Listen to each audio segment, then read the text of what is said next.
आपने इंसानों को तो जानवरों से लड़ते सुना होगा, लेकिन क्या आपने कभी परिंदों को इंसानों से जीतते देखा है? आज आप सुनेंगे तारीख की सबसे अजीब जंग, जहां ऑस्ट्रेलिया की फ़ौज हार गई और ईमोज़ परिंदे फातिहा बने। अस्सलाम वालेकुम दोस्तों, मैं नाम शराफत अली। नाज़रीन, ये कहानी है एक ऐसी जंग की जो ना किसी मुल्क के ख़िलाफ़ थी, ना किसी गुरु या मज़हब के, बल्कि एक परिंदे के ख़िलाफ़ थी। जी हाँ, एक परिंदा जिसका नाम है ईमो। ये वाक़या ऑस्ट्रेलिया में पेश आया, जहाँ हुकूमत ने सरकारी तौर पर एक जंग शुरू की और इनके मुकाबिल खड़े थे हज़ारों ईमोज़, जो कि एक बड़े कद्दो कामत वाले परिंदे हैं और सिर्फ ऑस्ट्रेलिया में पाए जाते हैं। ये वाक़या 1932 में पेश आया। पहली जंग अज़ीम ख़त्म हो चुकी थी और दुनिया मुआशी बहरान यानी ग्रेट डिप्रेशन से गुजर रही थी। ऑस्ट्रेलिया भी इसी बहरान की लपेट में आ चुका था। किसानों को शदीद मुश्किलात का सामना था। इनकी पैदावार की कीमतें गिर चुकी थी और वो अपनी लागत भी पूरी नहीं कर पा रहे थे। हुकूमत ने किसानों को गंदम उगाने पर मजबूर किया और वादा किया कि वो फसल सरकारी रेटों पर खरीदेगी। अफजाइश नस्ल का मौसम ख़त्म होने के बाद ईमोज़ का एक बड़ा झुंड मगरबी ऑस्ट्रेलिया की तरफ हिजरत कर गया। इनकी तादाद 20,000 से ज़ायद थी। इन परिंदों ने गंदम के खेतों को निशाना बनाया और दिनों में फसलें तबाह कर दी।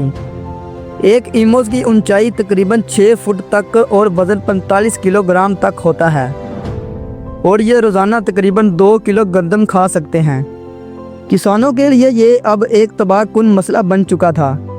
किसानों की दरख्वास्त पर ऑस्ट्रेलिया हुकूमत ने इस मसले को संजीदा लिया। चूँकि मसला बहुत बड़ा था, हुकूमत ने इसका हल फ़ौजी ताकत में देखा। फ़ौज को ईमोज़ के ख़िलाफ़ ऑपरेशन ईमो वार का हुक्म दिया गया। मीडिया ने इस जंग को द ग्रेट ईमो वार का नाम दे दिया। फ़ौज ने मशीन गन्स और हज़ारों गोलियों के साथ एक छोटा यूनिट मगरबी ऑस्ट्रेलिया भेजा ताकि ईमोज़ का खात्मा किया जा सके। लेकिन जैसे ही फ़ौज पहुंची, बारिश शुरू हो गई, जिसके बाद ईमोज़ मुख्तलिफ इलाकों में बिखर गए। 2 नवंबर 1932 को कैंपिंग नामी गांव में फ़ौज ने पहला हमला किया, लेकिन ईमोज़ बहुत तेज़ थे। 70 किलोमीटर फ़ी घंटा की रफ्तार से दौड़ सकते थे। फ़ौज ने फायर खोला, लेकिन सिर्फ 5 ईमोज़ मारे गए, जबकि बाकी खेतों में गायब हो गए। कुछ दिन बाद फ़ौज ने गाद लगाकर हमला करने का मंसूबा बनाया। तब तकरीबन 1000 ईमोज़ खेतों में आए। फ़ौज ने फायरिंग शुरू की, मगर मशीन गन जाम हो गए।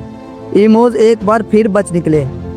फ़ौज ने मशीन गन को एक बड़े ट्रक पर नस्ब करके चलती गाड़ी से फायर करने का फ़ैसला किया, लेकिन ईमोज़ की तेज़ दौड़ और खेतों की नाहमवार ज़मीन ने इस हिकमत अमली को भी नाकाम बना दिया। गाड़ी झाड़ियों में जाकर टकरा गई। मशीन गन से निशाना लेना मुश्किल साबित हुआ और हज़ारों गोलियां चलने के बावजूद सिर्फ चंद 100 ईमोज़ मारे जा सके। तकरीबन 10,000 गोलियां चलाने के बाद सिर्फ 1,000 ईमोज़ को हलाक किया जा सका। पार्लियामेंट में सियासतदानों ने इस मुहिम पर शदीद एतराज़ात उठाए। फ़ौजी अफसरान ने तस्लीम किया कि ईमोज़ कुदरती तौर पर लड़ने के लिए मौजूद नहीं थे, बल्कि इन्हें मारने से ज़्यादा मौसर हल कुछ और होना चाहिए था। आखिरकार ये जंग ख़त्म कर दी गई और ईमोज़ ने ऑस्ट्रेलियाई फ़ौज को शिकस्त दे दी, वो भी बगैर किसी हथियार के। ईमोज़ वार एक तारीख़ी तंज बन चुकी है। ये वाक़या हमें यह सिखाता है कि बाज़ औक़ात कुदरत से लड़ना इंसान के बस की बात नहीं होती, और ये भी कि जंगी हथियार हर मसले का हल नहीं होते। आज भी ईमोज़ ऑस्ट्रेलिया में आज़ादी से घूमते हैं और ये वाक़या एक यादगार कहानी के तौर पर महफूज है, जहाँ इंसान हार गया और परिंदा जीत गया। तो ये थी ईमो वार, एक जंग जो ना सिर्फ नाकाम मिशन बनी, बल्कि पूरी दुनिया में मजाक का निशान भी बनी। परिंदे सिर्फ उड़ने के लिए नहीं, कभी कभार इंसान को भी मात दे जाते हैं। उम्मीद करता हूँ नाज़रीन, हमारी ये वीडियो अपने प्यार बड़े लाइक से भरपूर शेयर करेंगे। आपके प्यार भरे कमेंट्स का बेहद शुक्रिया। मिलते हैं अगली शानदार वीडियो में।